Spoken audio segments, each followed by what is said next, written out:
Hello friends, રોજ સવારે અને 12 મહિના ખાઈ શકાય તેવા ગોળ ખાંડના ઉપયોગ વગરના આ લાડુ જો તમે ખાશો તો સાંધાના દુખાવા, કમરના દર્દ, ઘૂંટણ દર્દ દૂર થશે। તેની સાથે સાથે હિમોગ્લોબિન પણ વધશે અને ઇમ્યુનિટી પણ વધારે તેવા આ લાડુ તમે ઘરે જરૂરથી ટ્રાય કરજો।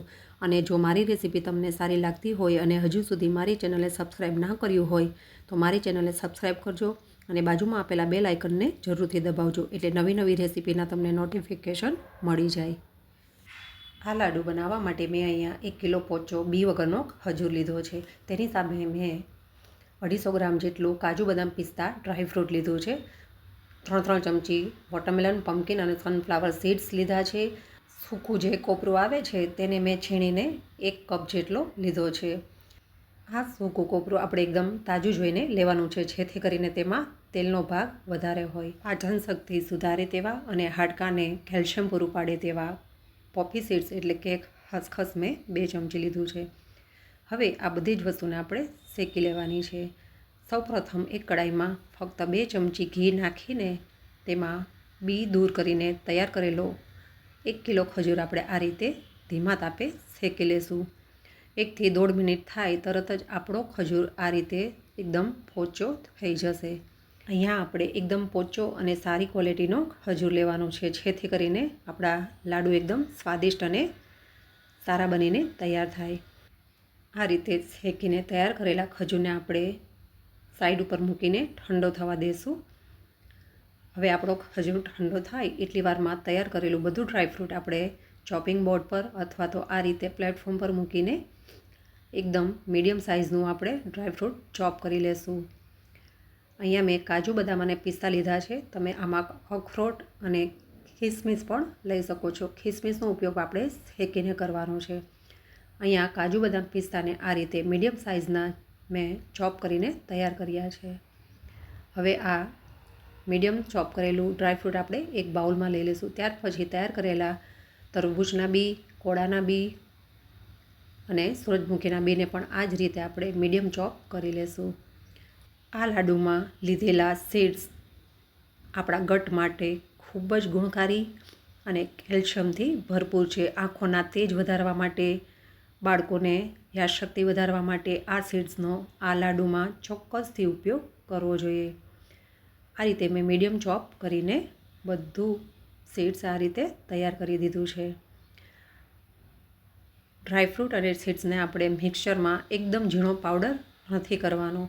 આ રીતે મીડિયમ ચોપ કરવાથી લાડુમાં તેનો સ્વાદ ખૂબ જ સરસ આવે છે અને આનો આપણે લાડુમાં શેકીને ઉપયોગ કરશું જેથી કરીને લાડુ ખાવામાં ખૂબ જ યમી લાગે છે। કઢાઈમાં 2 ચમચી ઘી મૂકીને મીડિયમ તાપે આપણે ચોપ કરેલું બધું ડ્રાયફ્રૂટ આ રીતે 1 થી 1.5 મિનિટ સુધી શેકી લેવાનું છે।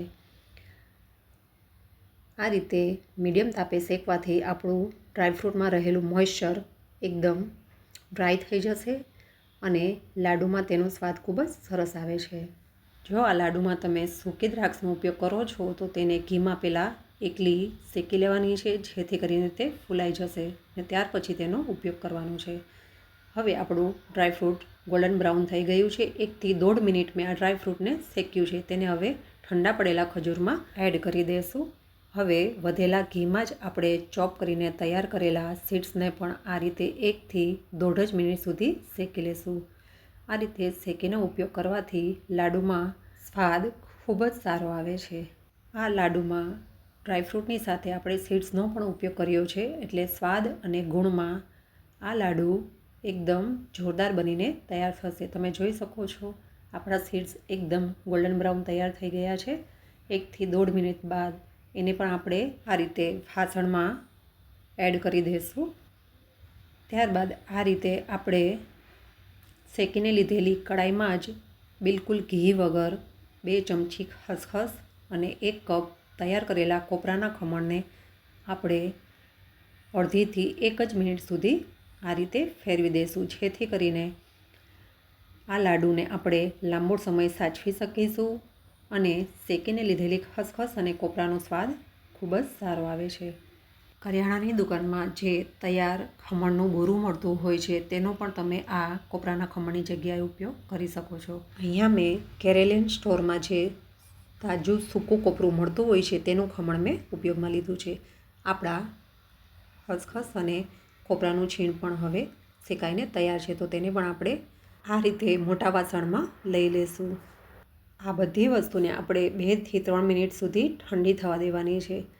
આ બધી વસ્તુને થોડી મિક્સ કરીને હજુ પણ તેમાં અનેક ગુણોથી ભરપૂર એવી એક વસ્તુ આપણે એડ કરવાની છે, જેના અનેક ઘણા ફાયદા છે, જેમ કે ખીલ મટાડે, માઇગ્રેનનો દુખાવો મટાડે, અનિદ્રા દૂર કરે, સાંધા ઘૂંટણના દુખાવા મટાડે, પેટની ચરબી દૂર કરે, દિમાગને એકદમ તરોતાજા બનાવે અને યાદશક્તિ વધારે તેવા આ અનેક ગુણોથી ભરપૂર એવા આપણે અહીંયા જાયફળનો ઉપયોગ કરવાનો છે.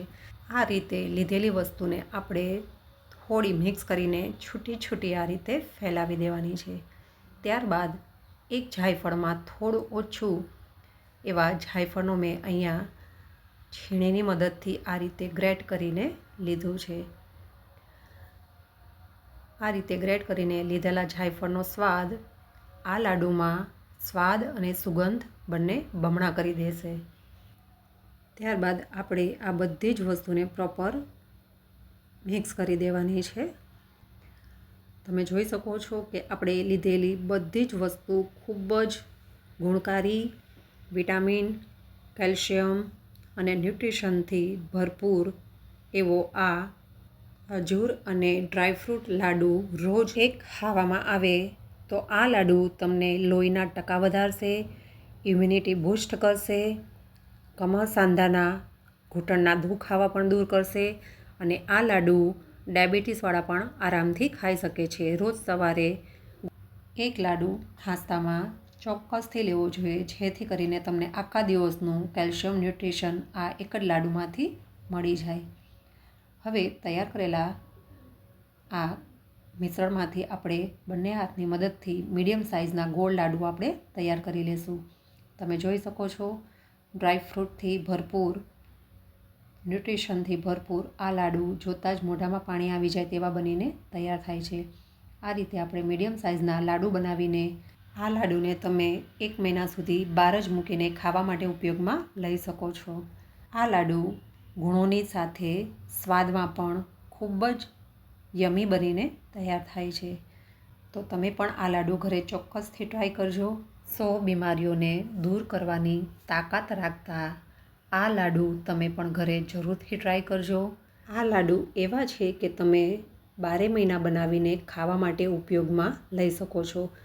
ત્રણેય ઋતુમાં અનુકૂળ આવે એવા ડ્રાયફ્રૂટથી ભરેલા આ ખજૂર ડ્રાયફ્રૂટ લાડુ તમે પણ ઘરે ચોક્કસથી બનાવજો અને 100 બીમારીઓને દૂર કરનાર આ લાડુ તમે સવારના નાસ્તામાં ચોક્કસથી અપનાવજો.